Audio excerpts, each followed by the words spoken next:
Did you know that your immune system could be impacting the level of pain that you're experiencing? This is Wellness by Design. I'm your host, Jane Hogan, the Wellness Engineer, and today we're talking about immuno-rejuvenation. And my guest is none other than the father of functional medicine, Dr. Jeffrey Bland. And he's really started the whole movement to looking at root cause and lifestyle to support healing the body to reverse chronic conditions, including chronic pain. Now, this interview was one of the expert interviews for my Becoming Pain Free 2.0 Masterclass series, which is now available to buy on my website. I'll have a link there below, so check out the link. And you can hear from these other experts that are all looking at let's deal with root causes of chronic pain. And I'll also have a daily mastery series with me. It was built around a 7-day event, and you can have lifetime access to those right now and when you check out the link below. So have a look and see if this is something for you. Lots of great bonuses there as well. Okay, I'm going to see you inside the episode. Make sure that you leave a comment to let us know what you thought of this. Share this with a friend who maybe is experiencing chronic pain. And also stay tuned till the end because Dr. Bland, he's talking about a lot to do with food and how that impacts every single cell in our body, which has its own immune system, and also about simple things that you can do today. Simple things you could do today that's going to start shifting that immune response into a positive response that's going to help actually lower pain in your body. All right, I'll see you inside the episode.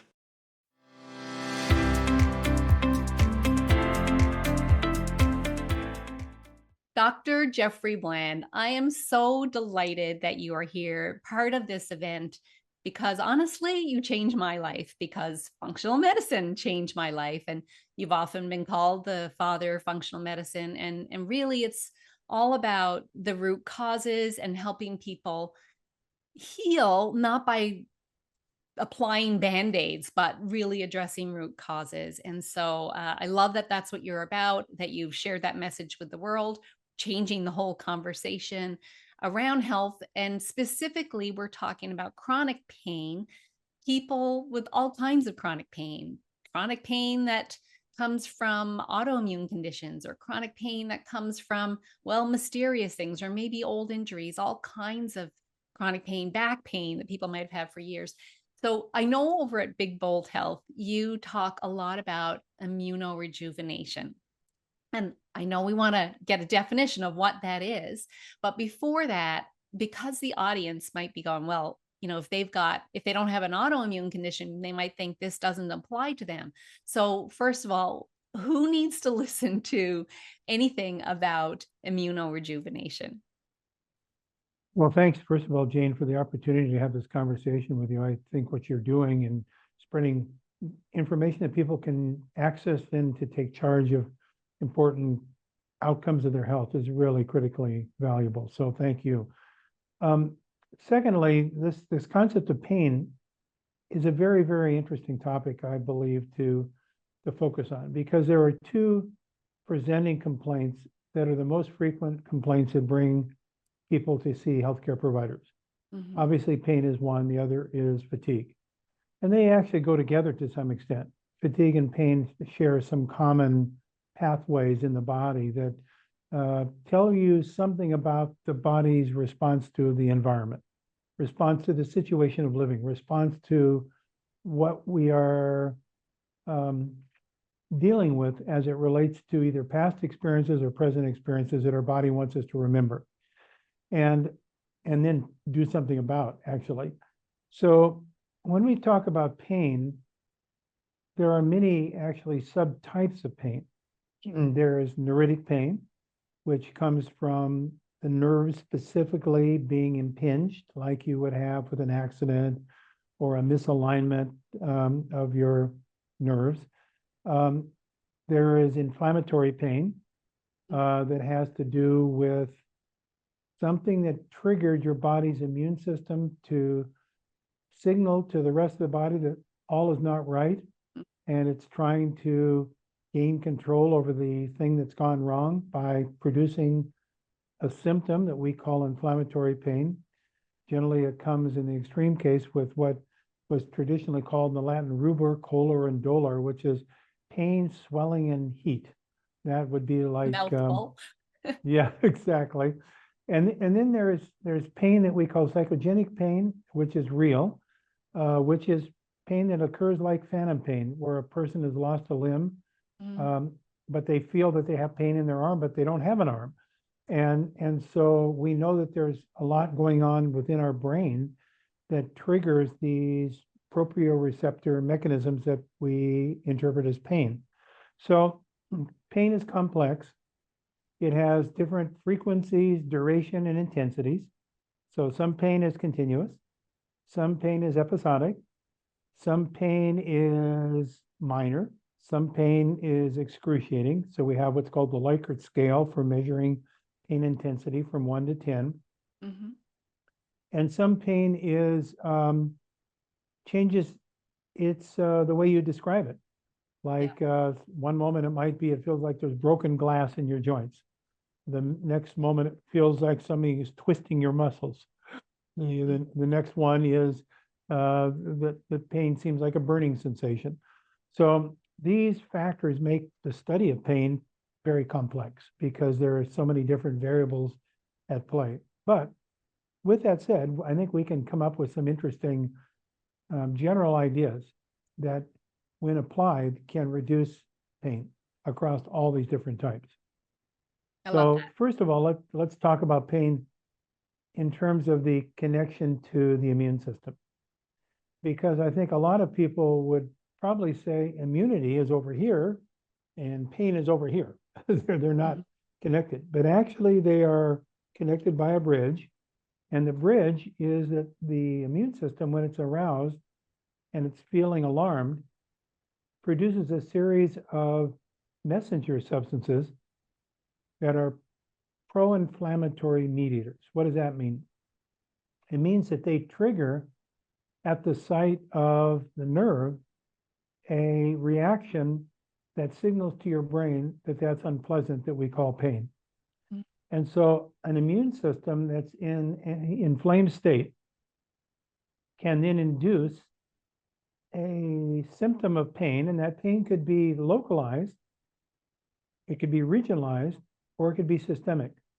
And that's why it's a little bit confusing to think about the immune system connected to pain, because you would say, well, where is my immune system? And we would say your immune system is everywhere. Right. It's not just bloodstream cells that are floating around your white blood cells, but there is a part of the immune system in virtually every organ of your body. So if your pancreas gland has an inflamed immune system, then you have pancreas pain. If it's liver, then you have liver pain. If it's muscle, you have muscle pain. So different organs can have different problems with regard to how their immune system is feeling at home, or feeling in unrest, or feeling in an alarmed state. Now, why this is important is that we now recognize that there's an organ of the brain, organ of the body, the brain, that we previously didn't recognize could also be inflamed and could also directly produce pain. So we would say, well, that must mean headaches. Yes, that's true. Headaches can come from brain immune activation, because the brain has its own immune system. It's called the microglia. Or the brain might defer its pain somewhere else through the body's nervous system. So the brain that's got a message of being in an unfriendly environment may trigger pain in your legs. Or the nerves might be in a state where they are in an unfriendly environment, particularly the vagus nerve, which is the longest nerve of the body, cranial nerve, that goes all the way from your central brain stem all the way down to your legs, across past your immune system, your digestive system, all the way down to your legs. That particular nervous system can signal back if it's in a state of inflammation to the brain that there's something going on, and then the brain can trigger that to the rest of the body. So it's this whole mosaic, this whole feature of your body state system that relates to whether you feel pain or don't feel pain. Now, with that in mind, we might say, what would trigger the immune system into not being in a friendly state, where it would release things that might trigger these chronic pain symptoms? And there's where the detective story gets quite interesting, I think, because you can say, well, it could be infection, because we know we get headaches. Yeah. Or we might get joint pain with the flu. A lot of people complain that their joints get real sore when they have a cold and flu. Or it could be related to your exposed to toxic substances. We now know that a toxic reaction to an outside chemical can induce pain in a regional area of your body, not just locally because you got your hands dirty with some chemical that you started to have pain in your hands, but you can have systemic pain as a consequence of the ingestion or absorption of toxins. The Right. third would be, what about an unfriendly intestinal microbiome where you have what's called dysbiosis?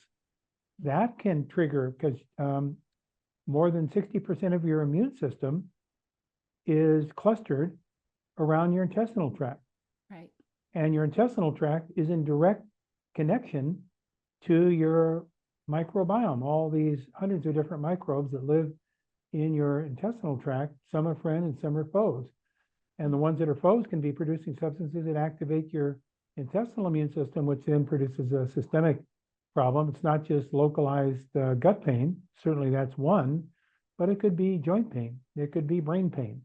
Yeah. So there are many variables that we want to look at when we are looking for a program to reduce pain that a person has been suffering from, particularly chronic pain. I'm not talking about acute pain with trauma. I'm talking Right. about long duration chronic pain that doesn't seem to go away. It doesn't get better. So that would be kind of an outline to me of how the immune system plays a role. Then you say, if you've got an immune system that's not in a friendly state, what do you do about it?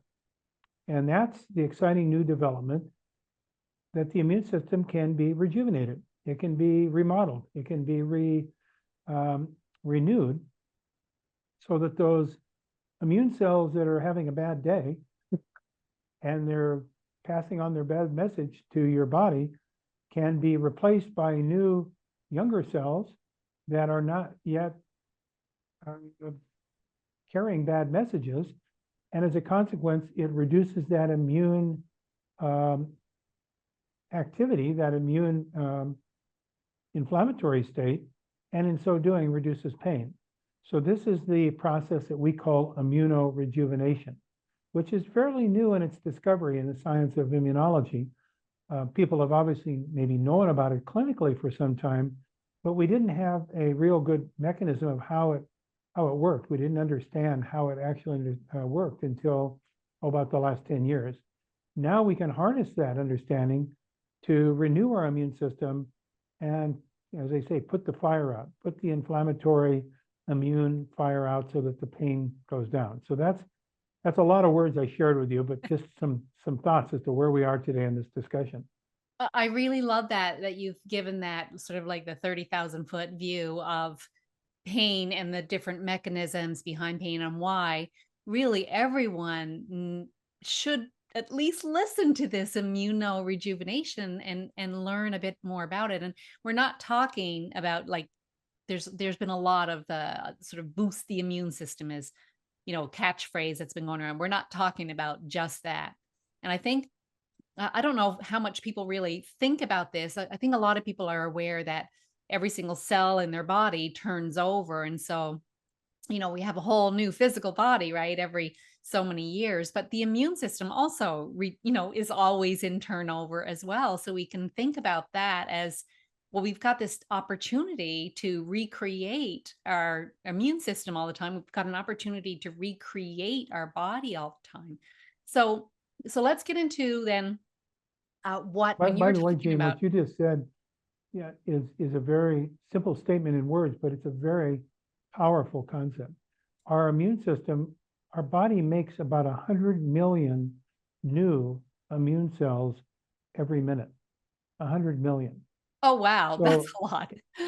so every 3 to 4 years, your immune system completely changes over to new cells. And then the question is, are they better, worse, or the same than the ones that they're replacing? And that's where the magic comes to play, because we want them to be as good or better, probably better, than the ones that we replaced. Right. That's Yeah, I love that. immunorejuvenation. I love that whole idea that, that the body is a process, not a static thing. So we can constantly, it's constantly changing. We constantly have an opportunity to intervene in that process and change that environment. I love when you talk about the environment that our cells are sitting in. Excuse me. So let's talk about, what is immunorejuvenation? If it's not just boosting the immune system, what exactly is it? I think boosting is a word that we can all identify with. It sounds good, but what does that really mean when you talk about boosting the immune system? Let's say that you have an immune system that is not happy with the world and it's producing these messages of inflammation. So do you want to boost the activity of those cells? Oh, That is like, oh, hold it just a minute. And are there examples of in medicine where an immune system that's not happy gets boosted and it makes a person worse? And the answer is yes. Many examples, probably the one that's most profound is in COVID-19. A mm, lot of people that died from COVID-19, in fact, the majority died because their immune system was overreactive and they drowned in their own fluids. That's why they were on intubation. That's why they couldn't breathe, because their fluids were being produced by an immune reaction because their immune system didn't have any checks and balances. It went hyperdrive. And it went hyperdrive. It was really boosted. right. Boosted to the point that it actually created an outcome in trying to save the person itself. It actually led to the death of the person. Mm, So this is the extreme example of an immune system that's been boosted overly. I mean, there's another example that maybe people are familiar with that's gotten quite a bit of discussion recently, and that's the new exciting precision cancer therapies, in which cells are taken out of a person's body and they're treated in such a way that when they're put back into the body, they activate the body's immune system. And so the body's natural tumor seeking ability is enhanced and they can go and seek and destroy tumors. And when they work, they're miracles. People see tumors dissolve, and it's just a revolution in cancer therapeutics. The problem is that there is a significant side effect for a number of people that get those approaches, those medications, because they can overly boost the immune system and do exactly what I've told you. They produce what's called a cytokine storm, a cytokine storm. The cytokine storm actually boosts the immune system to such an extent that it runs race away, and a person can die from their own immune system overreacting. So it's all about balance. The immune system, when it's in the appropriate balance, has the proper resilience that it needs to defend itself, but also renew itself. And that's immunorejuvenation. And the process of immunorejuvenation is built into our body's function. It's not like we have to invent it. It's already there. mm, The difficulty is that for many people, their lifestyles and the way that they've experienced things in life has slowed down their immunorejuvenation while increasing their immunosenescence. And that's the opposite. That's the antonym of immunorejuvenation, is aging your immune system, turning it into having bad memories. And when it has bad memories, it becomes what's called hypervigilant. It produces inflammation, and that has been given a word actually called metaflammation. which is metabolic inflammation that's associated with virtually every chronic disease, certainly associated with aging, with biological aging. Right. So what we want to do is we want to lower the processes that are associated with immune cell senescence, immune aging, and we want to enhance the processes that are associated with rejuvenating the immune system so that we put resilience back into the immune system so that it has the capacity then to deal in the right way to these things that have been nagging us for maybe years and associated with chronic pain. Now, I'm speaking very esoterically here, like theoretically, but I can tell you now from the work that we've done and many others over the last several years, I'm talking about clinical work, this concept is more than just theoretical. This approach really can turn a lot of conditions of chronic pain around and do it in a fairly rapid way by just attending to the things that I've described, reducing the things that cause the immune system to be alarmed, and enhancing the ability of the immune system to rejuvenate itself. That can turn this around, given the fact that, remember, your immune system is producing 100 million new cells every minute. So you got all sorts of opportunities to recreate yourself. 100 million new cells every minute. Yeah. Okay. So we do have lots of opportunities. So this sounds really promising. I love that you've got the clinical experience as well of seeing this work with people with chronic pain, Jeff. So the next thing would be, well, how do we do it? How do we make those cells, the new cells for the immune system be the type of cells we want and not the ones with the bad memories? Yeah. So just a little bit of science geekism here. So I'll beg on the patience for a moment. So where do our immune cells come from? In every human being, our immune cells originate from our bone marrow. And a lot of people might think of, if they're not anatomists or physiologists, they might think of the bones as being structural, like the skeleton over in the closet. But the bones are actually extraordinarily important as a part of our metabolism. The bone marrow, the red part inside the bone, the reason it's red is that's making these red blood cells and white blood cells, all the what are called progenitor cells, the starting materials that make all of our immune cells, the hundreds of different kinds of immune cells, come from the bone marrow. So the bone marrow, being a very metabolically active tissue, is very dependent upon the status of nutrients, vitamins and minerals particularly. Vitamin B12, folic acid, betaine, pyridoxine, niacin, riboflavin, the simple B vitamins all play very, very important roles in the integrity of your ability for bone marrow to produce blood cells. Secondly, minerals. Minerals play a very, very important role.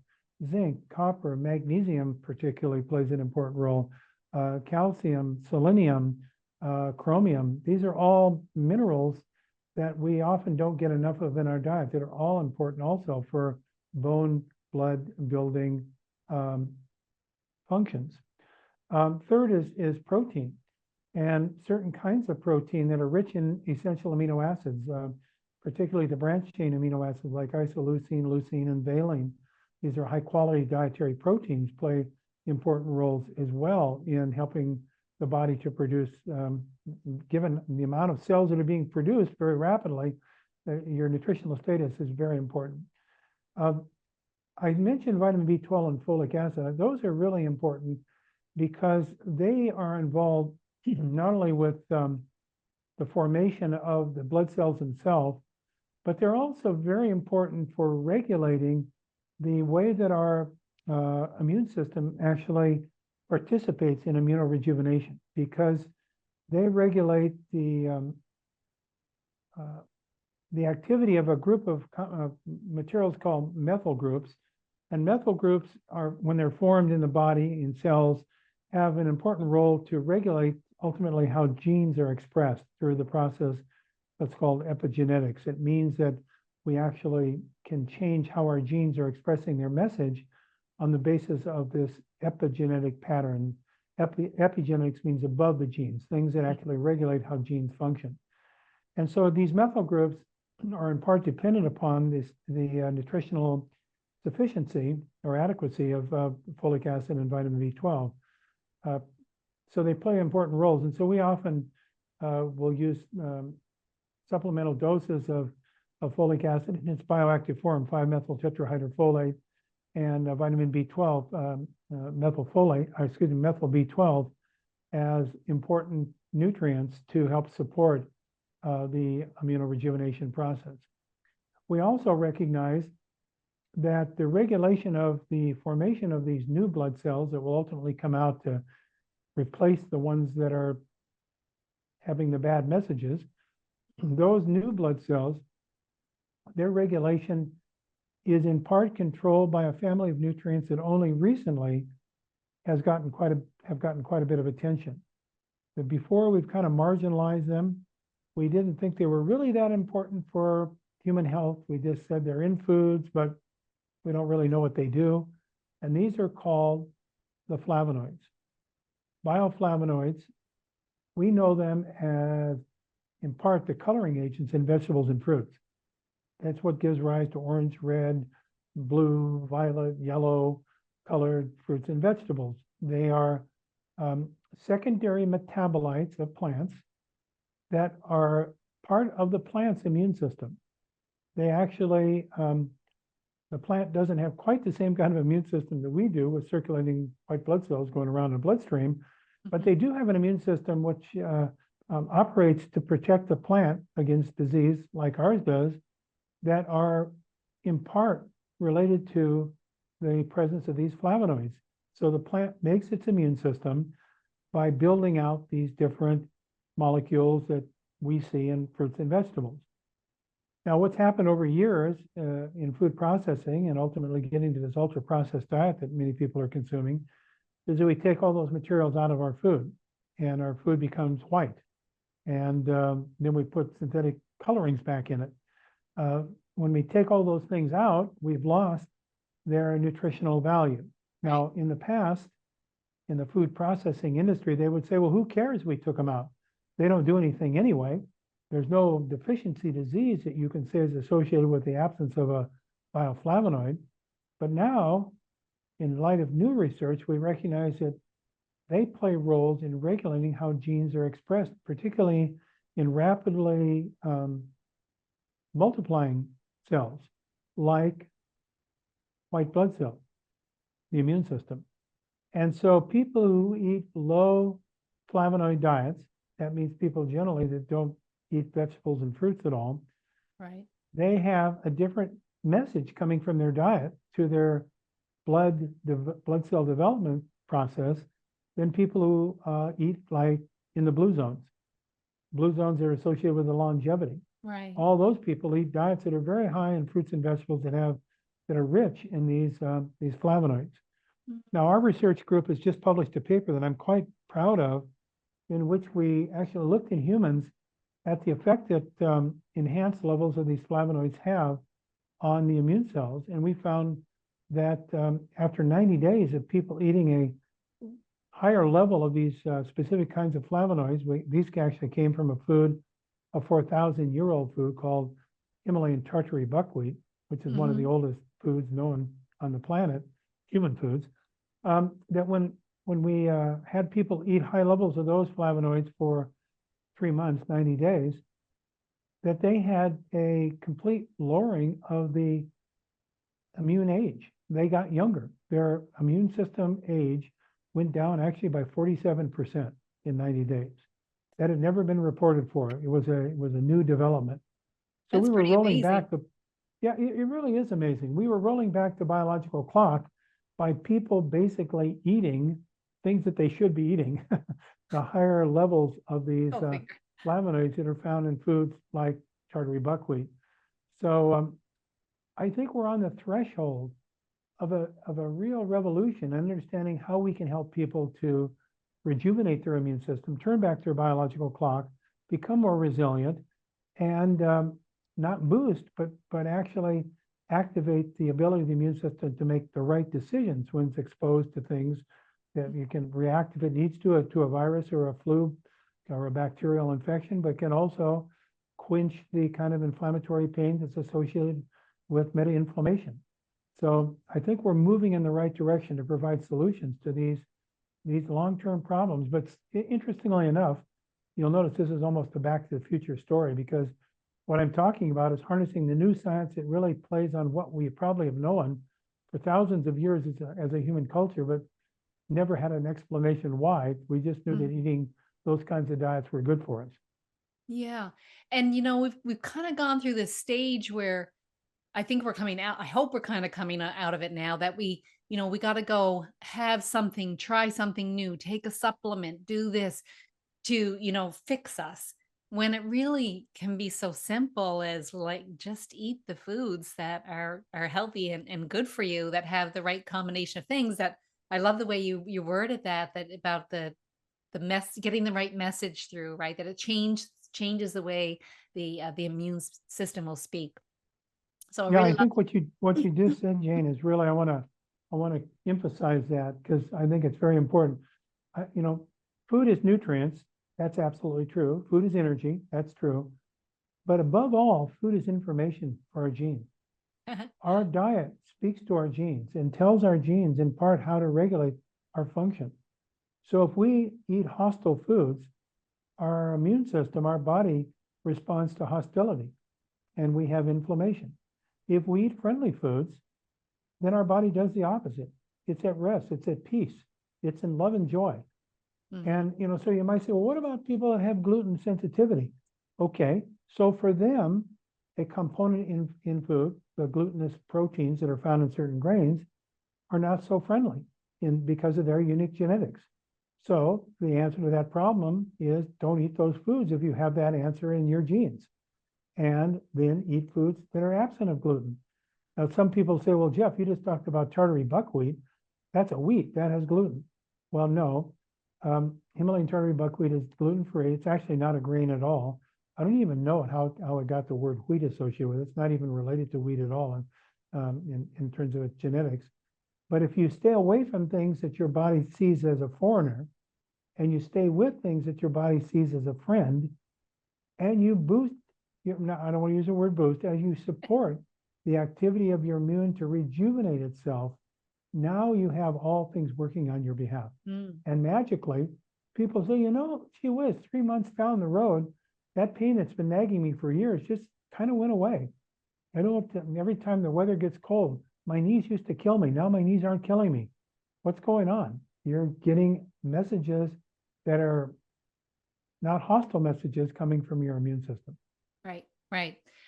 So that I was kind of chuckling there, because when you said food is information, it was taking me back to my functional medicine coach training, because we learned about those aspects of food, and that food is information, right? It's information for our body. And so a lot of us, our food has really changed.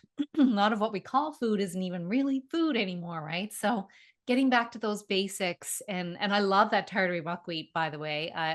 One of my clients sent me some, and it was delicious. I love the pancakes we made from those, just so satisfying, really great food. Uh, it's interesting though, because I want to just kind of ask about this, because you talked about, I was taking notes, the bioflavonoids, and how they often come from colorful fruits and vegetables, right? But the tartary buckwheat is not that colorful, but it's still high in those. Actually, in the original seed, it's very colorful. When Is you it? mill it, Okay. into flour, the color is all kind of tan.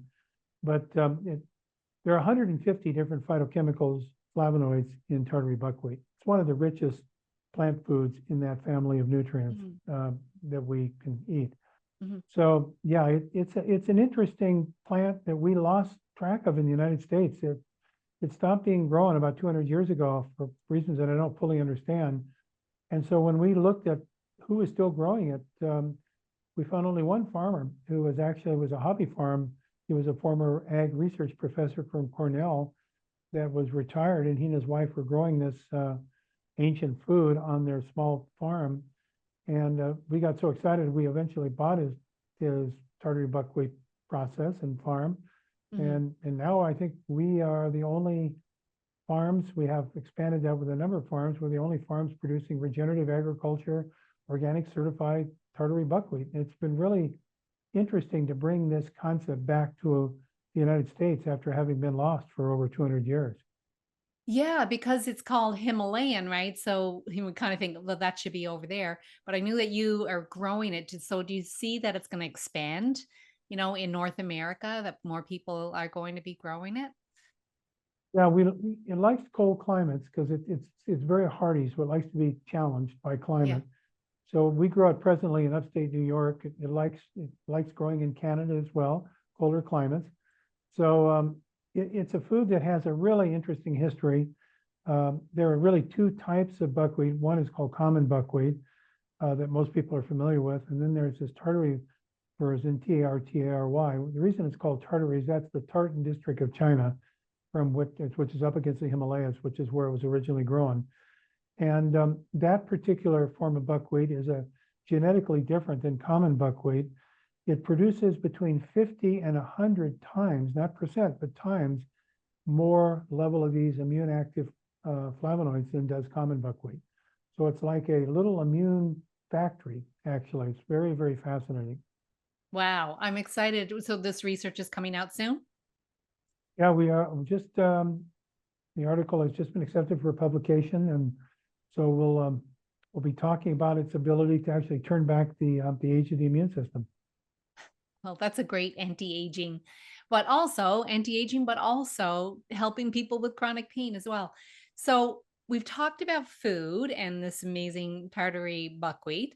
Um, but are there other lifestyle factors? I know, in functional medicine, we're all about the lifestyle factors. And so what are some other lifestyle factors that can help with immunorejuvenation?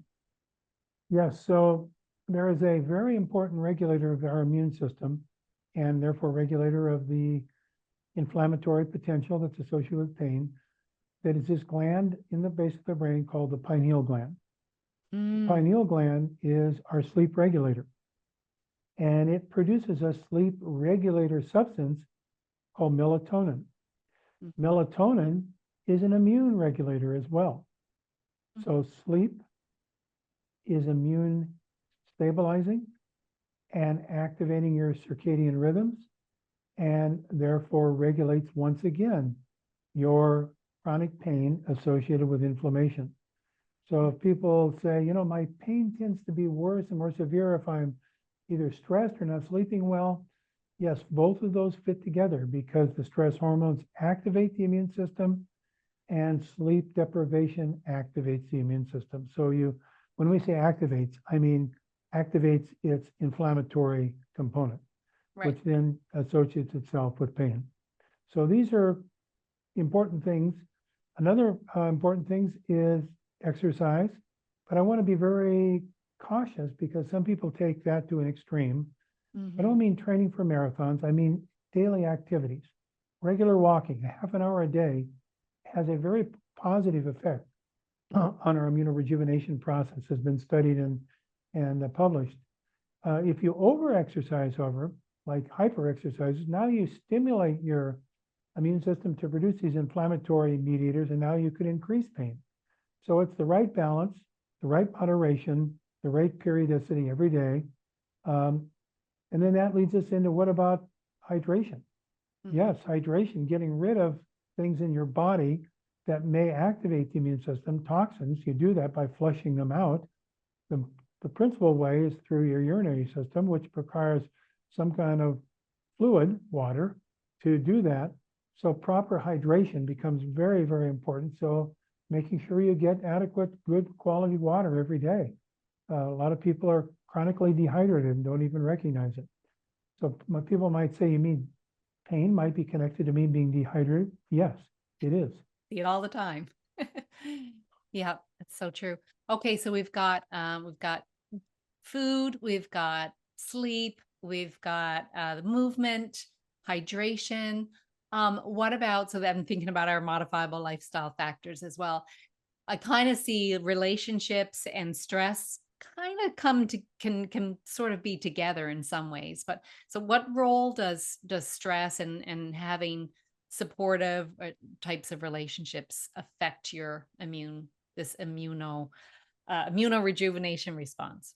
Yeah, thank you. So if you think of how stress influences the immune system, on the surface of your immune cells are found receptors for stress hormones.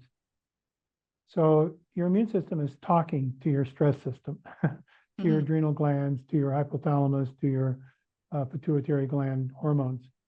And in so doing, if they're aggravated, then your immune system is aggravated.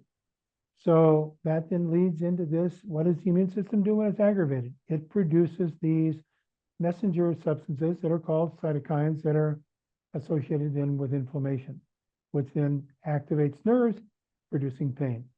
So again, this is a web that we live in of interacting variables. They all interconnect, and they don't just work separately. They independently. They work as a whole system, a network. And therefore, if you are stressed, you are not sleeping, you are exposed to toxins, you're eating a deprived diet, you're not having a sense of feeling of goodness about your life, all those messages are picked up by your immune system and shifting the immune system into a sense of feeling it's not in a safe place. And when it's not in a safe place, it's there to protect you against unsafe places. So it Hmm. responds. And And this is a lot of pain what is a happens with, protection mechanism too, right? that's right, exactly. So people who feel they have like pre-autoimmune disease, often it's not that they have a genetic problem with their immune system, it's their immune system is working to try to protect them against what it thinks is being at risk.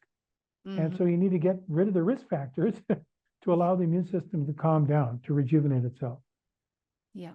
You know, it's people think it's complicated, but it doesn't have to be complicated. And all of these are really, we call them modifiable lifestyle factors for a reason, right? Because they are modifiable and the power is within the person to be able to modify these, right? So I I think the big message here is that there's a lot you can do, a lot each individual person can do to initiate this immuno-rejuvenation response that's going to calm things down, send a different message, really at the cellular level. And so that each of the cells is getting the message, okay, you can calm down, you can let go of some of this protection you've been putting on.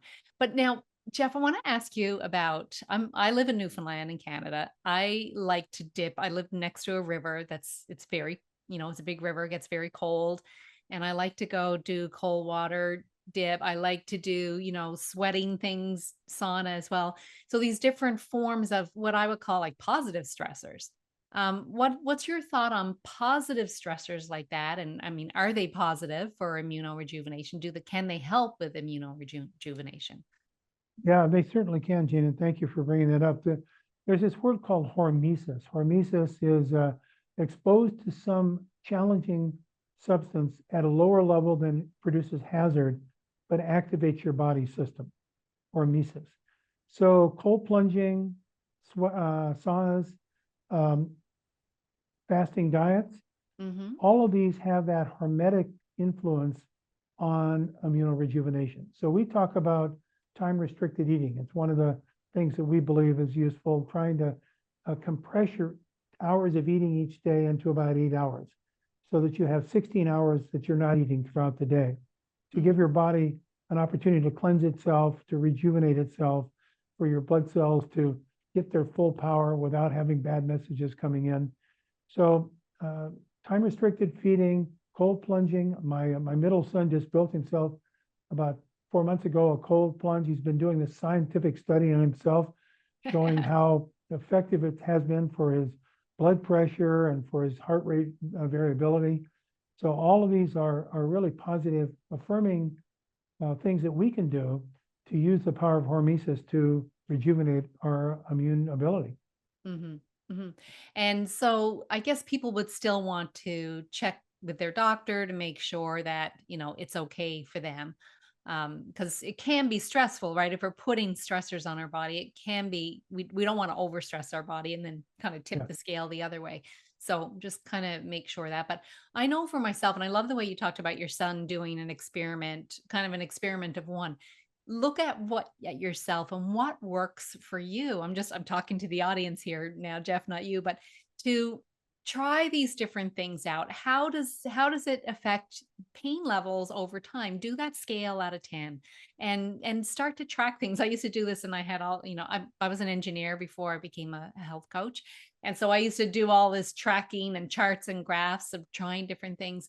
But it's information, right? We talked about information. It's all information. And so your body is speaking to you, right? Pain is a way that it's speaking. So when you're changing some of these inputs, you can see how is it changing the output, and is it working for me or not? So I love that you talked about that, and really encourage the people in the audience too to try out this experiment. Just keep track of things and see how you're feeling as a result of these.